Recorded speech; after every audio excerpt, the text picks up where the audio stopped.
I came here to announce that there was a recommendation and I signed for a 6-month preventive suspension of the Sergeant at Arms of the Acting Sergeant at Arms of the Senate, Mau Aplaska, for what happened the other night, and it's just it's a preventive suspension meant to make things easier for us to get to the bottom of things.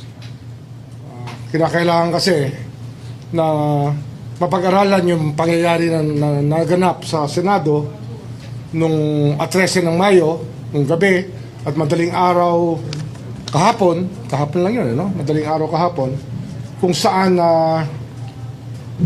nagkaputukan at tila tumakas sa protective custody ng Senado si Senator Bato de la Rosa na merong warrant of arrest galing sa ICC.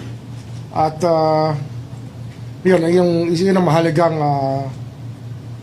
balita na inaanunsyo ko ngayon sa inyong lahat sapagkat kinakailangan kumilos tayo sa bagay na ito.